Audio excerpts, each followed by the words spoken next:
Assalamualaikum warahmatullahi wabarakatuh. Pada pembahasan kali ini, saya Laili Rizky Fadila dari kelompok 5 akan membahas tentang pengelolaan biodiversitas. Mari kita simak.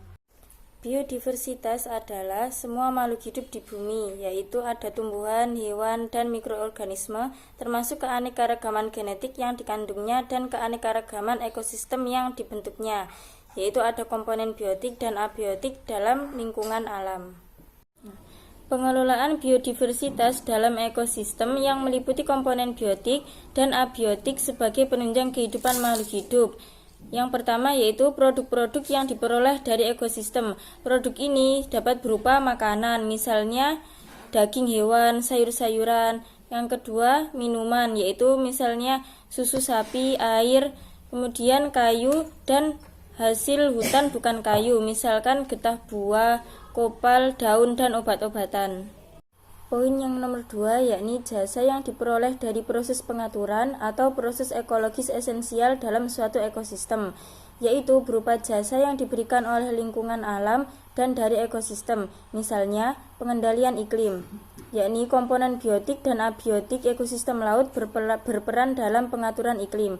Selanjutnya, pengendalian hama penyakit.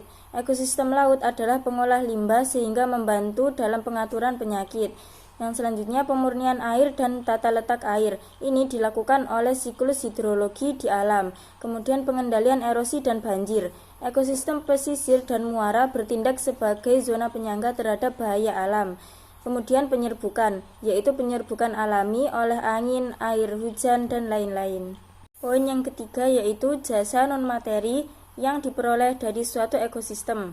Misalnya yang pertama spiritual, pemanfaatan alam untuk nilai religi. Kemudian rekreasi, yaitu seperti tempat wisata alam. Kemudian keindahan, yaitu ada pantai, pegunungan, dan lain-lain. Kemudian inspirasi, yaitu alam yang dituang dalam bentuk lukisan, film, dan lain-lain. Kemudian pendidikan, seperti penemuan ilmiah dari alam. Kemudian kebudayaan, yaitu ada penggunaan alam sebagai cerita rakyat, simbol, dan lain-lain.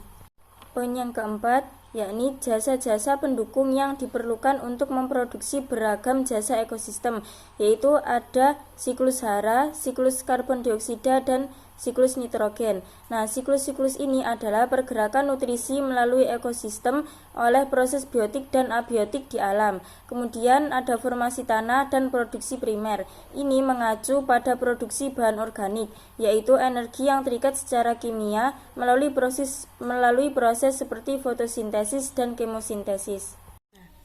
Biodiversitas harus dikelola dengan baik agar dapat berperan dalam perlindungan sistem penyangga kehidupan, pelestarian genetik, spesies, dan komunitas beragam makhluk hidup, serta pemanfaatan produk atau jasa lingkungan yang timbul akibat keberadaan biodiversitas secara berkelanjutan.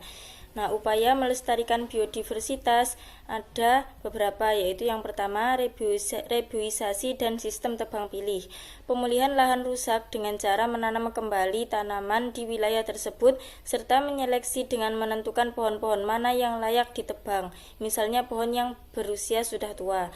Yang kedua yaitu pengolahan limbah industri yang tepat. Melakukan daur ulang limbah plastik atau botol-botol bekas menjadi produk yang bermanfaat dan memiliki nilai jual, serta mengolah atau menyaring limbah industri sebelum dibuang agar tidak mencemari lingkungan. Yang ketiga yaitu menjaga kebersihan lingkungan. Hal ini dapat dilakukan dengan membiasakan diri membuang sampah pada tempatnya. Yang kemudian pelestarian alam. Tindakan untuk menjaga spesies tertentu dari kepunahan dapat dilakukan dengan dua cara.